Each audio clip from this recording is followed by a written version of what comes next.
મારું નામ દિવ્યાની છે. ભાઠા ગામમાં રહીએ છીએ અમે લોકો, બોમ્બે કોલોની. જે મૃત્યુ થયા છે આપણા કોણ છે અને શું નામ હતું? આ મારા ભાઈ છે, એમનું નામ રાહુલ છે અમે, ને એનું સાચું નામ છે રોહિત છે. અને તાળી પીવા ગયેલા હતા, ત્યાં મારામારી કરી છે ને ગળચું પકડીને મારી નાખ્યો છે એને. તાળી વેચ આજે 20 થી 25 વર્ષ થયા ત્યાં તાળી વેચાઈ છે. અને એ બાર અન્ના લોકો છે એવું કહે છે. હવે અમને ખબર નથી એટલું કે ત્યાં કોણ છે. લક્ષ્મી અન્ના કરીને એવું કંઈ નામ કહે છે બધા.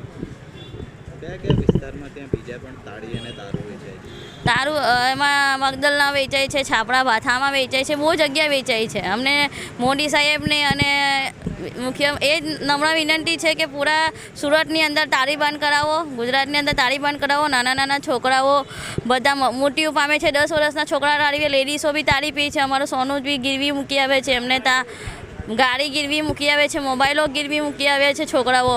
અને 10 વર્ષમાં 12 વર્ષમાં એટેક આવી જાય છે. આ 18 વર્ષનો જ મારો ભાઈ હતો, મરી ગયો. આજે 10 વર્ષ પહેલાં મારો ખુદનો ભાઈ બી ડેથ થયો છે તાળી પીવામાં. આ ઈચ્છાપુર પોલીસ સ્ટેશન વિસ્તારમાં આવે છે.